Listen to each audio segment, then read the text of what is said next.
Ravi was not a hero. He was not a soldier, not a captain of a ship, and not a leader of people.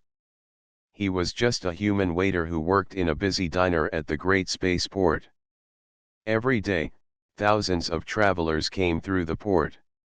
Traders, miners, pilots, smugglers, and sometimes strange alien visitors.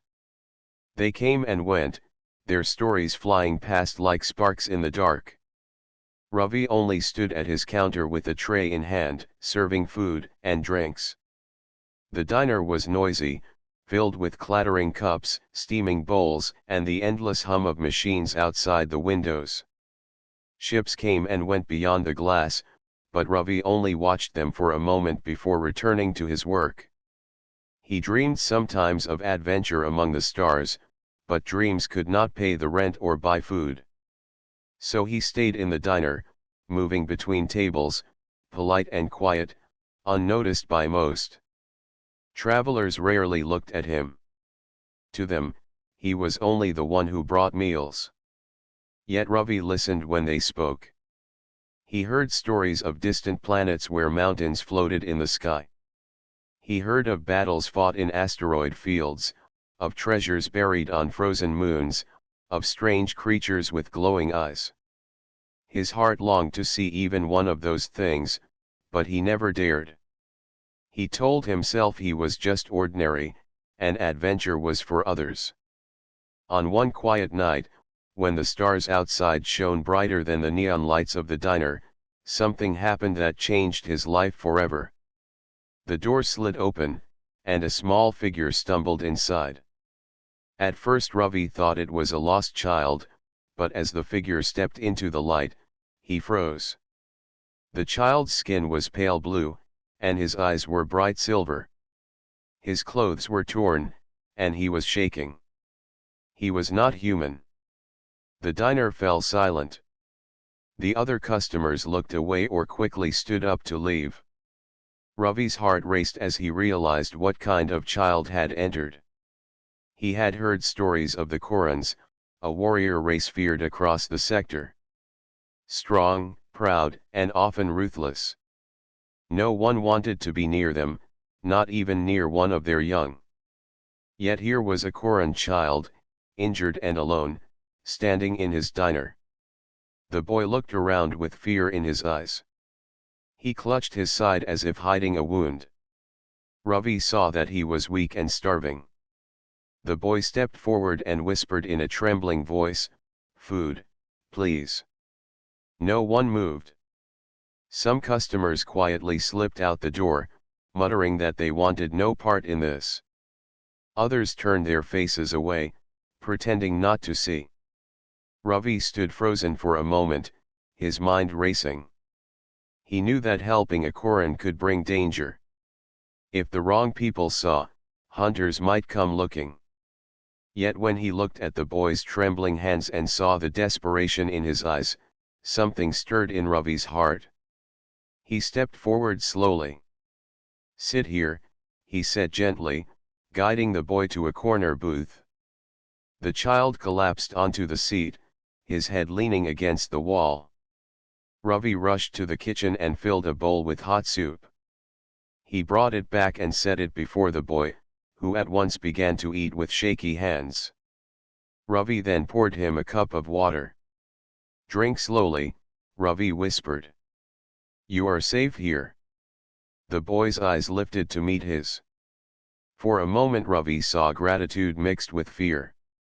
The boy whispered something in his own language, then in broken human speech he said, "Thank you." Ravi nodded, though his chest was tight with worry. What had he done? He glanced around and saw that only a few customers remained, watching from a distance. Their eyes were full of warning.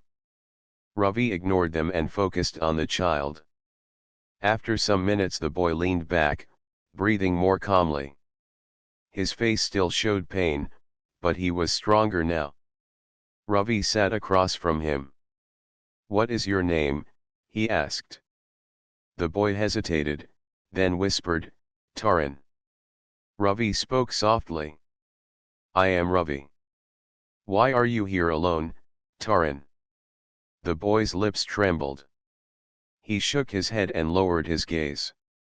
Ravi did not press further, but his heart ached with questions. Where were this child's people? Why had he been running? And most important, what danger would follow him into this place? Before Ravi could ask more, the diner door opened again. Two large men entered, their eyes sharp and searching. They wore dark coats, and their hands rested close to their weapons. They scanned the room quickly. One of them said in a cold voice, "A Koran child was seen running this way. If anyone has seen him, speak now." Ravi felt Taran stiffen under the table. The boy's small hand gripped Ravi's sleeve tightly. Fear filled his silver eyes. Ravi's heart pounded. He could betray the child and be safe. He could point and be done with this trouble. Yet something deep inside told him no. He could not. He stood straight and forced his voice to stay calm. "I have seen no one like that here," he said. "Only tired travelers who want food." The men searched the room with their eyes, but they found nothing. After a long moment, they turned and left. The door closed behind them. Ravi sat back down, his body shaking slightly. Taran whispered, You protect me." "Why?" Ravi did not know how to answer. He only said, "Because you needed help." For a long moment Taran stared at him, as if trying to understand why a human would risk himself for a stranger. Slowly, the boy nodded. He whispered, "I will not forget this." Ravi did not realize then how true those words would be. He only knew that something had changed inside him. He was no longer only a waiter who listened to stories of adventure. He had stepped into one himself. And though he was afraid, a spark of courage had begun to burn in his heart. That night, the stars outside seemed closer than ever. Ravi hardly slept that night. Even after the diner was closed and the lights were dim, he sat at the corner booth watching Taran rest. The boy had eaten his fill, then curled up with his head on his arms. He slept lightly, waking at every sound from outside. Ravi could see the fear in him, but also the strength. There was something unusual about this child. He was not like the spoiled young ones of rich traders who sometimes visited the diner. Taran carried himself differently. As the night passed, Ravi asked himself many questions. Who was this boy really? Why were hunters chasing him? And what would happen if someone discovered Ravi had hidden him? The spaceport was not a safe place for secrets. News traveled fast, and danger always followed. Still, when Ravi looked at Taran's tired face, he felt a strange sense of duty. He could not just hand the child over to strangers. By morning, the diner was alive again with customers. Ravi worked as usual, moving between tables, serving food, and cleaning plates. Taran stayed hidden in the back room, out of sight. From time to time Ravi checked on him, bringing bread or water. The boy always whispered thanks in his quiet voice. At midday, when the rush of customers slowed, Ravi returned to him. Taran sat on a crate, his silver eyes watching the floor. Ravi sat opposite and spoke softly.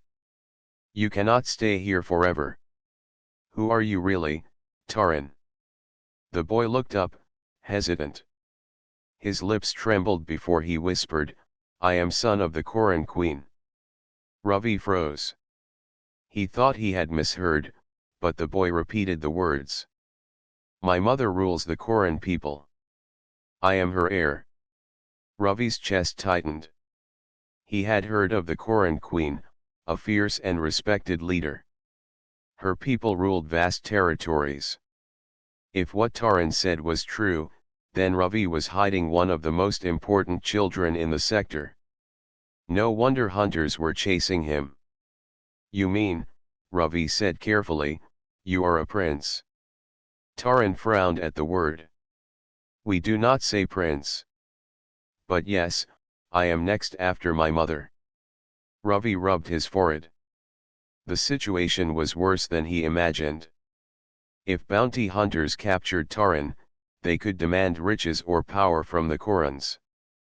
If rival clans discovered his weakness, war could spread. And here was Ravi, a simple waiter, sitting with him as if it were nothing. Why are you here alone? Ravi asked. Taran lowered his gaze. His voice was quiet.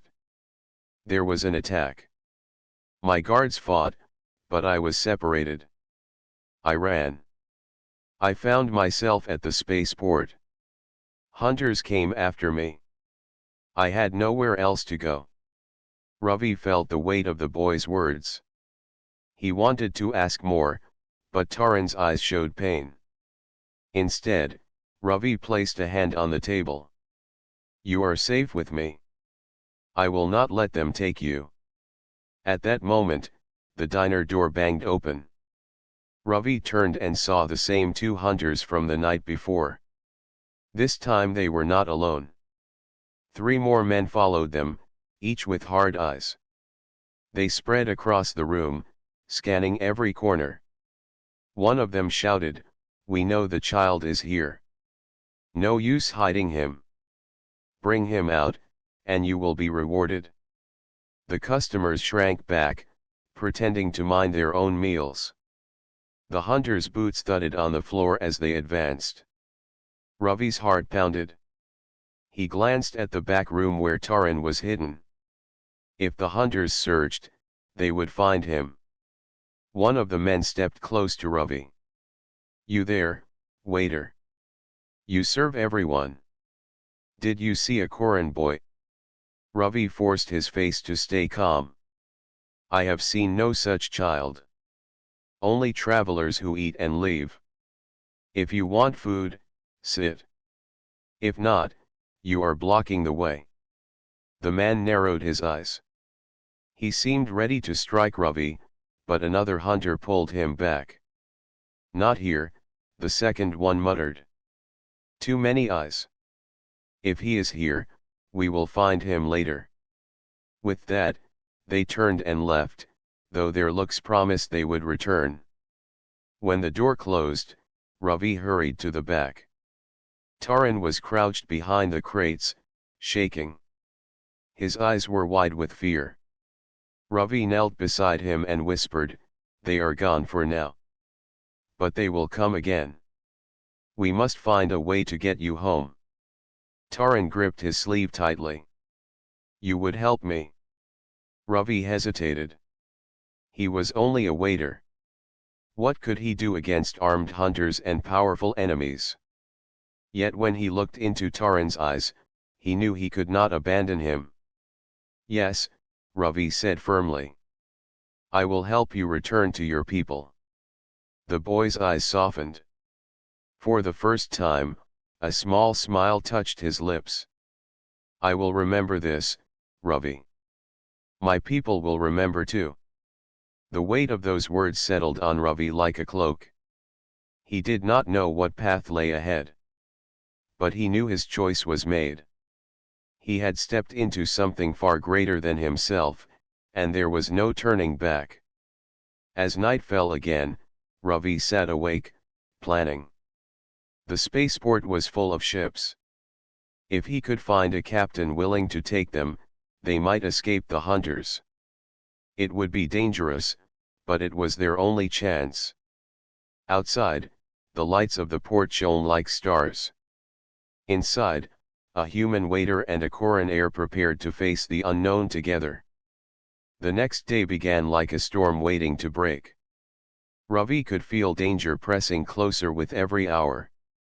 The bounty hunters would not give up easily. They had seen enough to suspect, and if they returned with more men, the diner would not remain safe. Ravi knew he had to act quickly. He spent the morning serving meals as usual, but his mind was elsewhere. Every time the door opened, his eyes jumped to see who entered. His hands shook when he carried trays. Customers noticed but said nothing. By afternoon he had made his choice. He could not wait any longer. Taran needed to leave the spaceport, and the only way out was through the ships. When the crowd thinned, Ravi went to the back where Taran waited. The boy was restless, pacing between crates. His silver eyes turned sharply when Ravi entered. "They will come again," Taran whispered. "Yes," Ravi said. "That is why we cannot stay. I know someone who owns a ship. She may help us." "Who is she?" "Her name is Meena. She carries cargo between stations. She is tough, but she has a good heart. If I explain, she might take us." Taran's gaze lingered on Ravi. "And if she says no?"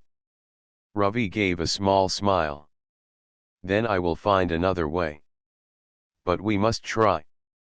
As night fell, Ravi locked the diner early.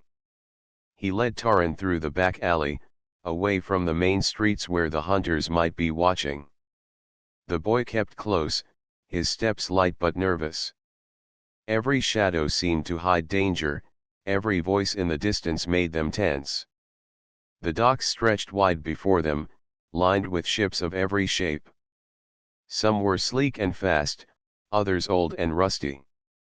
Cargo crates were stacked high, workers shouted as machines lifted heavy loads, and lights flickered under the vast roof of the port. Ravi guided Taran through the maze until they reached a ship painted deep red with marks of long journeys on its hull. At the foot of the ramp stood Meena, arguing with a worker about payment. She was tall, her dark hair tied back, her eyes sharp. When she saw Ravi, her face softened, though she looked surprised. "Ravi? What are you doing here so late?" Ravi glanced around before stepping closer. "I need your help, Meena. But you must promise to listen first, before you say anything." Meena raised an eyebrow. "That sounds serious." Her eyes flicked to Taran, who stayed half hidden behind Ravi. "And who is this?" Ravi took a deep breath. "This is Taran. He is not an ordinary child. He is Koran. And he is in great danger." Meena's eyes widened. She looked at the boy, then back at Ravi. "Are you out of your mind? If the hunters catch you with him, they will kill you. And if the Korans find out, they might do worse." "I know," Ravi said quickly. "But I cannot leave him. He needs to return to his people. Please, Meena. You are the only one I can trust." Meena studied him for a long moment. Her face showed conflict, but she finally sighed. "You always had a soft heart, Ravi. Too soft. All right. Bring him aboard. But if this goes wrong, we may both regret it." Taran stepped forward and bowed slightly. "Thank you," he said in his careful human speech. Meena looked at him with curiosity but said nothing more. They hurried onto the ship. Inside, the cargo hold smelled of metal and old oil. Ravi helped Taran climb into a large container filled with cloth rolls. "Stay quiet," he whispered. "No matter what happens." The boy nodded, his small hands gripping the fabric tightly. The engines roared to life as Meena prepared for takeoff. Ravi sat beside her in the cockpit, his heart racing. Through the glass he saw patrols moving along the docks. The hunters were already searching, their eyes scanning every ship. "Hold tight," Meena muttered. She guided the ship upward, engines burning bright. The patrol signals flashed, demanding clearance. Meena answered with forged codes, her hands steady on the controls. For a moment it seemed they would slip away unseen. But then alarms blared. A patrol ship broke from the line and sped after them. "Unauthorized vessel," a voice crackled through the speaker. "Shut down engines at once." Mina cursed under her breath and pushed the throttle. The ship leapt forward, speeding toward the exit gates. Blasts of light flashed past as the patrol fired warning shots. Ravi gripped his seat, his stomach twisting. He thought of Taran hidden in the hold and prayed the boy was safe. "Hold on," Mina shouted. She steered the ship into a sharp dive, weaving between cargo cranes and docking arms. The patrol ship followed, its guns spitting fire. One shot clipped the wing, shaking the vessel hard. Sparks flew across the cockpit. Ravi was thrown against the wall, but he forced himself up. "Can we make it?" he shouted. Mina's jaw was tight. "If the engines hold, yes. But they are gaining." Ravi's mind raced. He was no pilot, but he had spent years listening to travelers talk about tricks and traps in spaceports. Suddenly he remembered one. "Head for the waste chutes," he said. "The patrol will not risk going near them." Mina glanced at him, then nodded sharply. She turned the ship toward the wide shafts where garbage and old scrap were dumped into the void. Thick fumes and spinning metal filled the air, dangerous for any pilot. The patrol hesitated, afraid of collision. Mina dove straight through, the ship rattling as it brushed past debris. Sparks lit the dark as broken panels scraped their sides.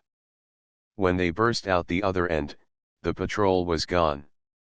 Only silence and the stars stretched before them.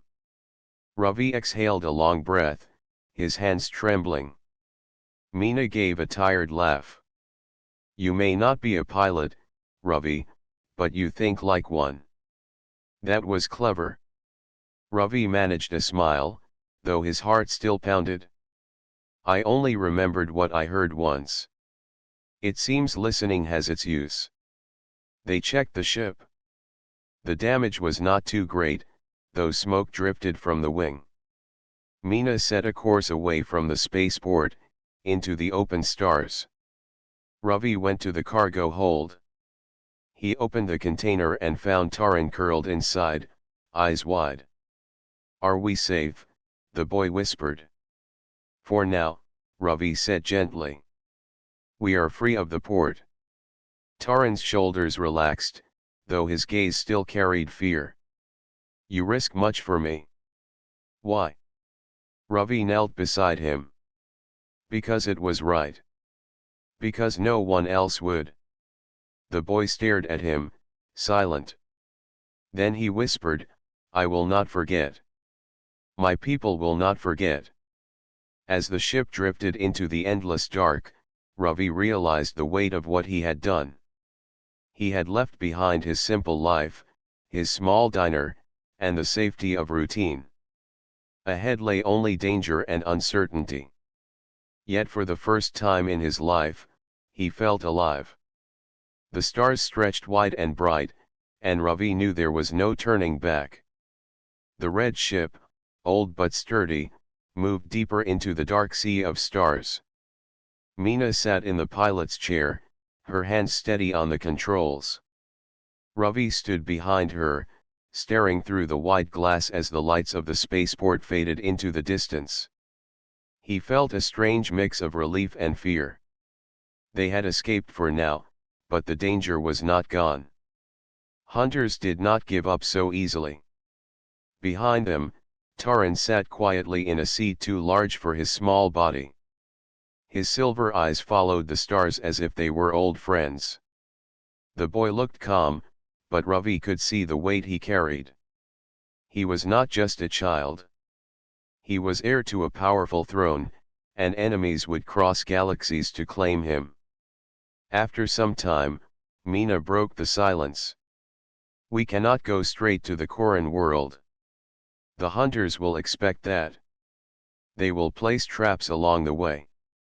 Ravi asked, "Then where do we go?" "There are old routes," Mina answered. Hidden paths through asteroid fields and broken stations. Dangerous, but safer than open lanes. Ravi nodded, though unease twisted in his stomach. He was no adventurer, no pilot, no fighter.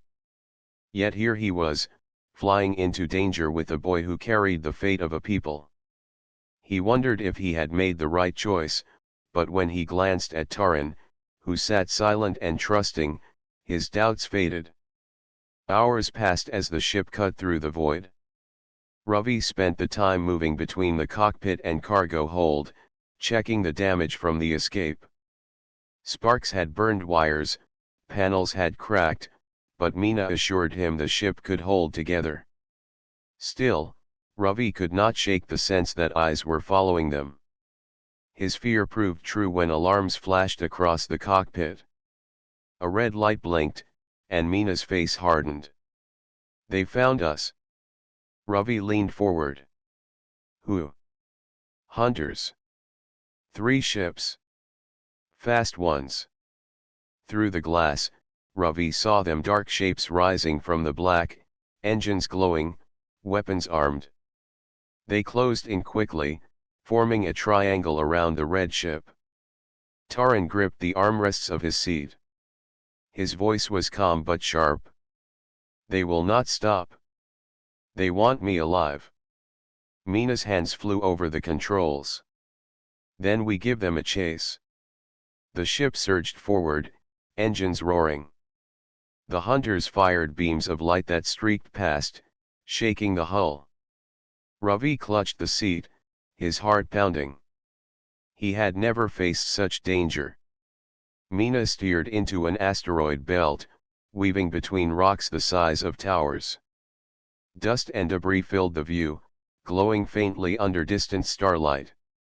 The hunters followed, their smaller ships darting like wolves. Ravi gasped as one asteroid spun close, scraping the side of the hull with a scream of metal. "This is madness," he shouted. Mina's eyes narrowed. "Madness is the only chance we have." The chase twisted through the maze of stone. Hunters fired again and again, blasts exploding against rocks, breaking them into deadly shards. Mina dodged swiftly, but the ship shuddered with each near miss. Ravi's hands trembled, yet he noticed something strange. The hunters were faster and stronger, yet they never risked getting too close to the asteroids. An idea sparked in his mind. He leaned toward Mina. "They fear collision. Use that." Mina glanced at him, then nodded. She steered sharply toward a cluster of spinning rocks. The hunters hesitated, slowing their speed. Mina slid the ship through a narrow gap, sparks flying as the hull scraped stone. The hunters tried to follow but pulled back, afraid of smashing into the rocks. "We bought time," Mina said. But the hunters were not done. They spread wide, circling around the belt. Ravi saw them on the scanner, waiting at the far side like hawks. His hope sank. "What now?" he asked. Mina bit her lip. "We cannot fight them. Not with this ship." Ravi stared at the scanner, his mind racing. He was no fighter, but he had spent years listening to the stories of travelers. Tricks, escapes, clever moves. Suddenly he remembered a tale told by a miner about abandoned stations in the asteroid fields. "There are old outposts here," he said quickly. "Mining stations left to drift. If we find one, we can hide inside until they pass." Mina adjusted the scanner. After a moment she pointed. "There.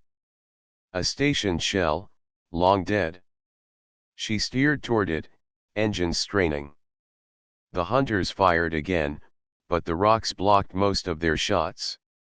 At last the red ship slid into the shadow of the station. Its huge frame was broken, with shattered towers and rusted beams hanging like bones. Mina cut the engines and guided the ship into a dark chamber. The hunters circled outside, their scanners sweeping. Ravi held his breath as silence filled the cockpit.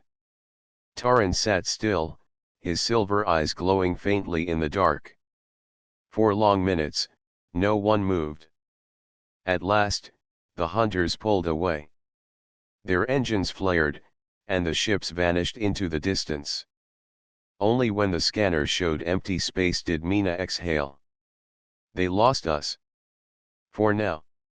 Ravi slumped in his chair, relief washing over him. He looked at Taran, who had not flinched once during the chase. You were calm, Ravi said softly. Taran turned to him. Fear does not help. Trust does. The boy's words sank deep into Ravi's heart. He realized that courage was not about swinging a weapon or shouting orders. It was about standing firm even when fear pressed heavy. As the ship drifted in the shadow of the dead station, Ravi sat quietly.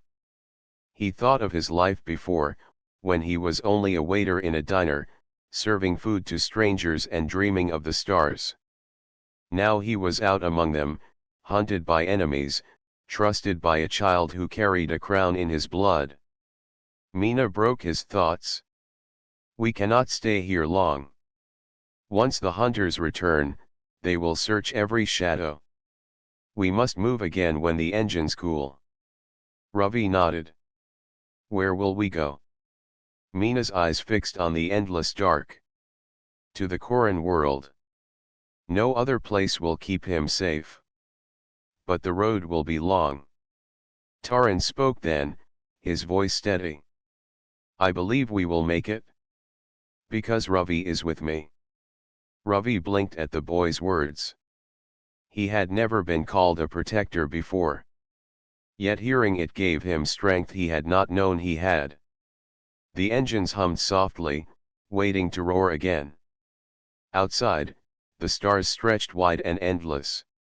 The chase was far from over, but Ravi knew one truth. He was no longer only a waiter. He was part of something greater, and the path ahead would test him more than he ever imagined. The journey to the Koran world was long and filled with tension. Meena guided the ship through hidden routes, avoiding trade lanes and patrols. At every jump Ravi expected hunters to appear, but somehow they stayed one step ahead. Still, no one on the ship felt safe. They ate in silence, spoke little, and listened for alarms at every moment. Ravi spent most of his time with Taran. The boy spoke more now, telling stories of his people. He described the great fortresses of stone, the banners that flew high in the wind, the songs sung before battle. Ravi listened with wonder. He had once only heard such things as rumors from passing travelers, but now he heard them from the air himself. One evening, Taran said quietly, My people respect strength. They do not always respect kindness. But I believe kindness is strength also. Ravi smiled at the boy. Perhaps they will learn that from you. At last, after many days, the ship dropped out of jump near the Koran homeworld. Ravi stared through the glass and felt his breath catch. The planet below was vast and fierce, its surface marked by mountains that rose like spears and oceans that gleamed dark blue. Around it floated rings of stone, broken by towers and watchposts that guarded the skies. Meena's voice was low. We are here. But they will not welcome us easily. She sent signals to the guards in orbit. At once, Koran warships appeared, massive and sharp-edged, their weapons glowing. A voice boomed through the calm, deep and stern. State your purpose. This world is not open to strangers. Taran stepped forward and spoke in his own tongue. His voice was young, but it carried command. Ravi did not understand the words, but he saw the effect. The warships shifted, their weapons dimmed, and the voice spoke again, softer this time.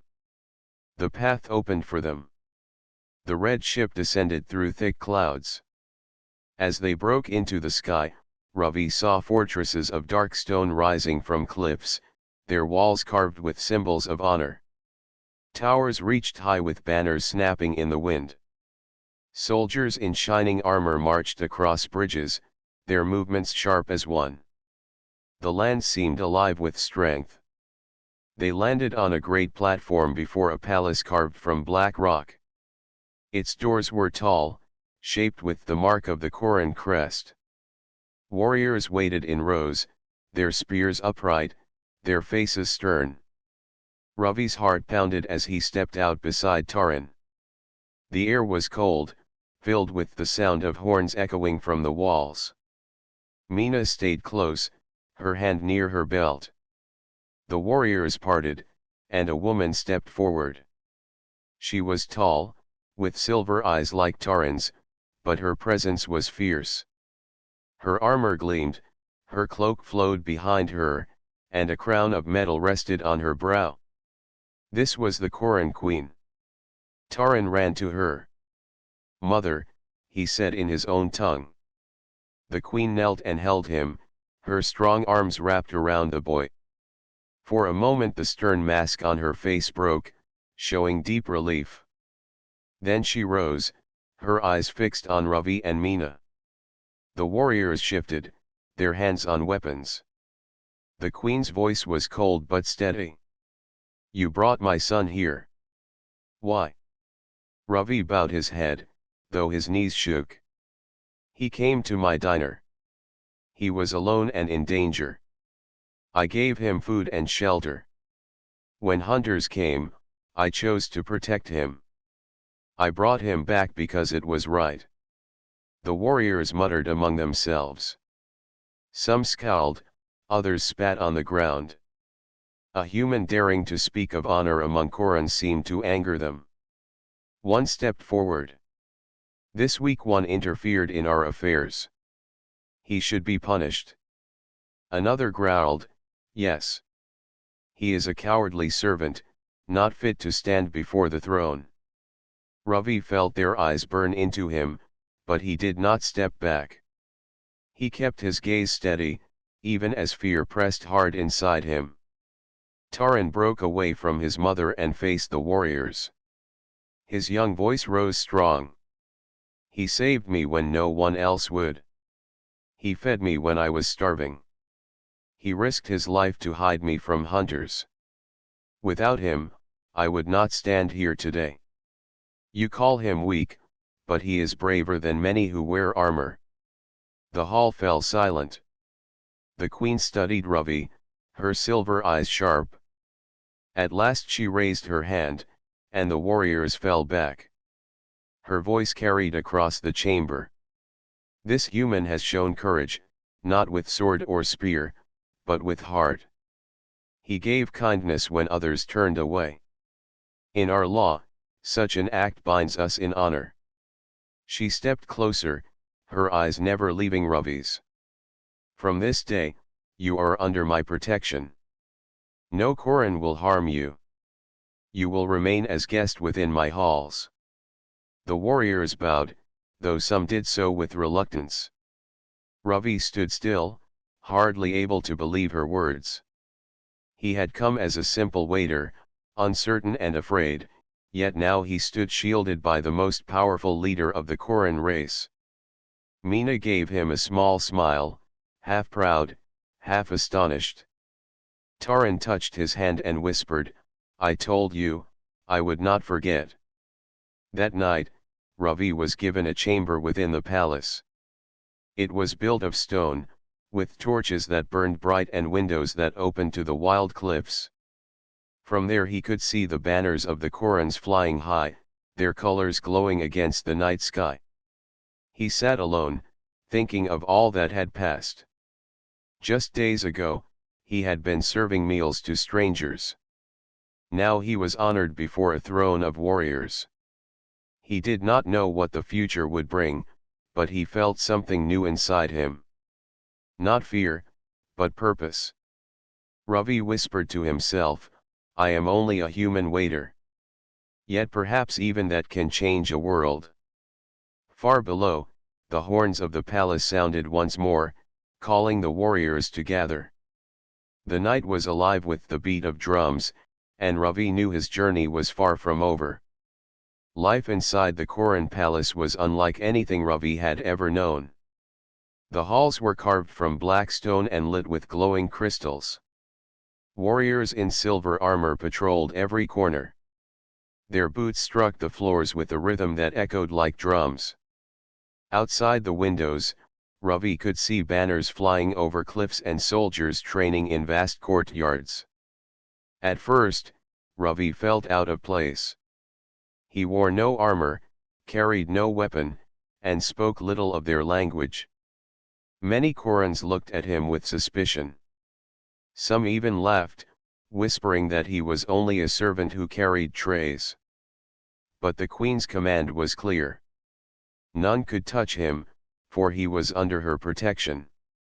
Still, protection did not mean acceptance. Ravi had to find his way. Each morning, Taran dragged him to the training fields. Rows of warriors practiced with spears, swords, and shields. Their movements were sharp, fast, and powerful. Ravi tried to copy them, but his arms ached, and the heavy weapons felt clumsy in his hands. The warriors chuckled at his efforts. One of them, a tall soldier named Korak, sneered. "The human cannot even lift a spear. How can he stand among us?" Ravi wiped sweat from his brow and answered calmly, "Strength is not only in arms. Sometimes strength is in patience." The warriors laughed louder, but Taran stepped forward. "He saved me.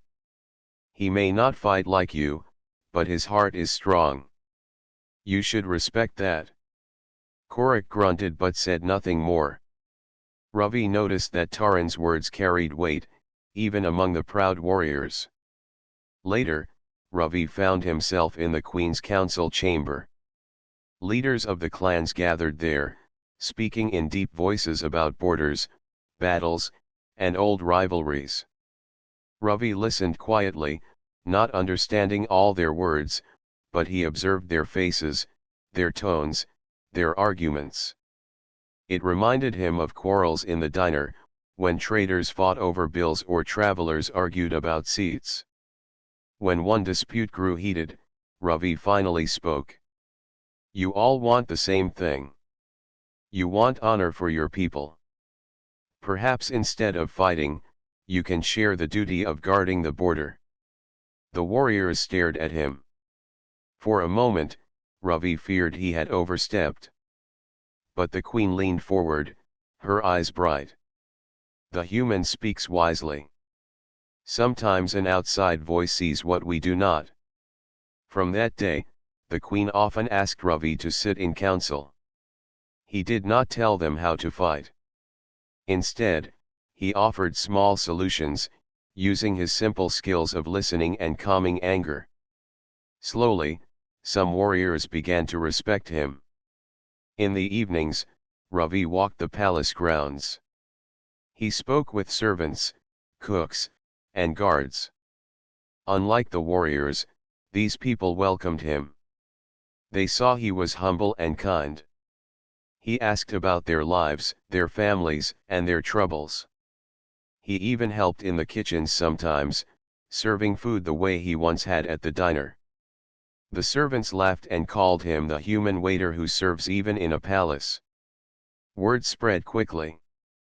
Though many warriors still doubted him, they could not ignore that people trusted him. The queen herself noticed this. One night, she called Ravi to her hall. "You are not like my people," she said. "You do not seek glory in battle. Yet wherever you go, you win trust. That is a power of its own." Ravi bowed. "I only do what I know. I listen. I try to help. It is not great strength, but sometimes it is enough." The queen studied him. "Perhaps there is more than one kind of warrior.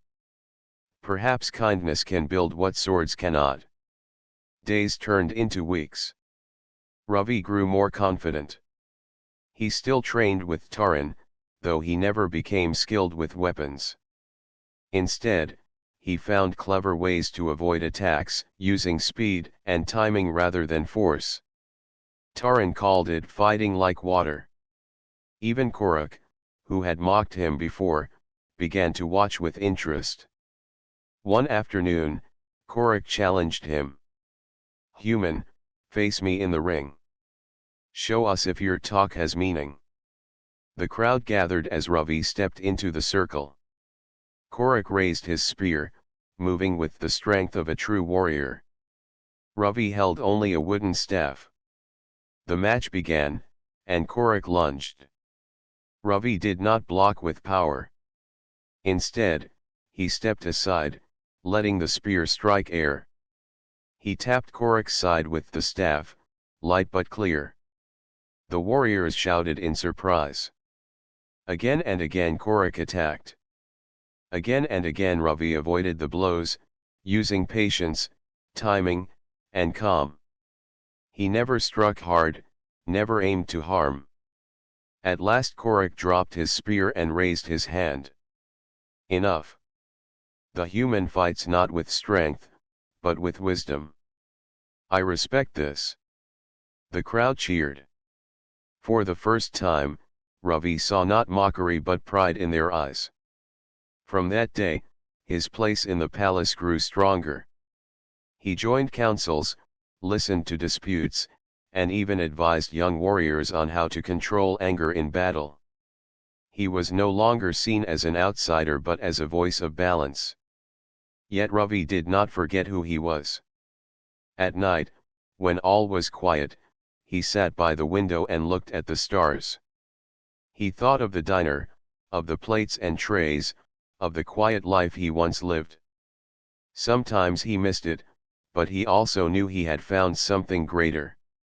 He whispered to himself, "I am not a warrior, not a ruler, not a hero.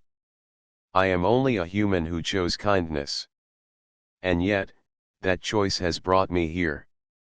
Taran often joined him, sitting beside him in silence. The boy leaned against Ravi's shoulder and said, "When I grow older, I will lead my people. But I will remember what you taught me. Honor is not only in battle. Honor is also in the heart." Ravi smiled, feeling a warmth inside that no armor or weapon could give. The drums of the palace echoed far into the night, calling warriors to prepare for new challenges. Ravi knew storms were coming, dangers greater than any he had faced. But he also knew he would not face them alone. He had gained trust, friendship, and a place among a people who once saw him as nothing. The simple waiter had become something far more. Ravi had lived among the Korans for many months now. He was no longer the ordinary waiter who once served meals in a small spaceport diner. He had learned their ways, understood their culture, and gained the respect of warriors who had once mocked him. Yet he still felt human, small among a people so strong and proud. Taran had grown as well. The boy no longer hid behind fear. He trained with warriors, spoke in councils, and carried himself with the dignity of one who would one day lead his people. And always, he remembered Ravi. He often spoke of the lessons the human had taught him: patience, clever thinking, and the power of kindness. One day, news arrived that another empire, one that had long sought to conquer the Korans, was gathering forces near the border. Ships appeared in the skies, vast and armed with powerful weapons. The queen called her council to prepare for possible war. Ravi attended as always. He listened to the discussions of strategy, of shields, weapons, and positions. The warriors debated fiercely, their voices loud and sharp.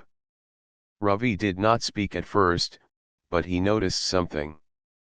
Both sides of the council wanted safety for their people. Both feared loss. He realized that fighting might not be the only way to win. When the argument reached a point of tension, Ravi finally spoke. You all prepare for battle, but perhaps words can also be a weapon. The other empire fears loss, just as you do. If we speak to them first, if we show respect and strength, they may listen rather than attack. The council fell silent. Warriors exchanged glances, uncertain of the human suggestion. Then Taran stood. He is right. We have strength in our hands and hearts. We can show both. We do not have to destroy to be honored. The queen's silver eyes softened. The human speaks wisely. Very well. We will send a message of peace and strength. Prepare envoys and letters. Make our intent clear, yet firm. Ravi helped Taran plan the message. Together, they crafted words that spoke of honor, courage, and respect. They emphasized that the Korans did not seek war, but would defend their people if forced. The message was sent, carried by fast couriers across the void. Days passed in tense waiting. Scouts returned with reports. The enemy ships lingered near the border, their formations tight and cautious. Then a message arrived. The other empire agreed to a meeting, not a battle. Ravi could hardly believe it. His simple idea of using words had averted war. The Koran warriors prepared for the meeting. Ravi stood beside Taran, observing every detail. The boy spoke to the envoys with confidence, and Ravi guided him gently, reminding him of the lessons of patience and respect. The envoys listened carefully, noting the calm determination of the young heir and his human companion. When the meeting ended, the other empire agreed to withdraw from the border. Peace had been achieved without a single battle. Warriors cheered, and the queen herself approached Ravi. Your words and courage have saved many lives. You are no longer just a guest. You are a symbol of what it means to stand with honor. Taran grinned, his silver eyes shining. You see, Ravi. Even humans can change the course of worlds. Ravi laughed softly. I never thought my life would lead me here. I was only a waiter once. Only a person trying to do what was right. The queen placed a hand on his shoulder. That is enough. Doing what is right can move mountains. Today, you have moved more than mountains. You have moved hearts and saved countless lives. In the following days, Ravi's place in the palace became clear. He was not a warrior, but he was a teacher, a counselor, and a friend. He trained young Korans in listening and clever thinking, showing them that bravery could take many forms. He guided envoys, prepared messages, and helped settle small disputes among clans. Warriors who once doubted him now sought his advice. Even Korak, the soldier who had mocked him months ago, spoke respectfully. The human may not swing a sword, but he teaches things we did not know. He is strong in ways we cannot measure. Ravi smiled quietly. He still missed parts of his old life, but he knew he had found something greater. He had a purpose, a place, and a bond that would last beyond any battle or conflict. Taran often joined him in quiet moments, sitting together on the palace balcony. They watched the stars, speaking softly of dreams and hopes. Taran said, "One day, I will lead my people. But I will never forget what you taught me. Honor is not only in battle. Honor is in kindness, courage, and heart." Ravi looked at the boy and placed a hand on his shoulder.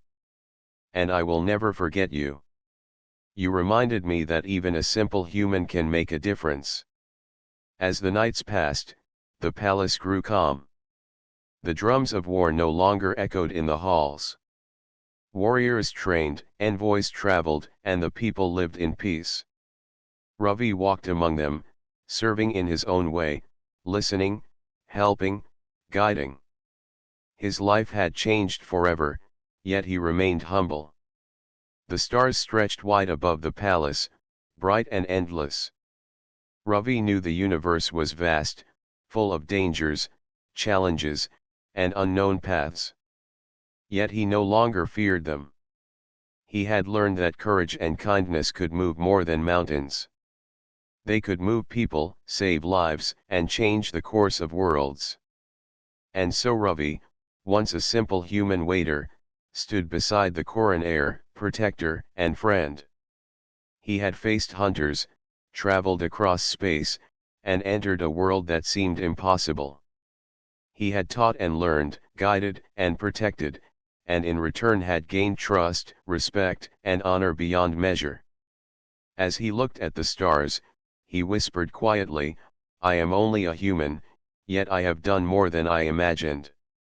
I am not ordinary anymore. And that is enough." The Koran banners fluttered in the wind. The warriors marched with pride. The young heir stood tall, learning the lessons of honor and courage.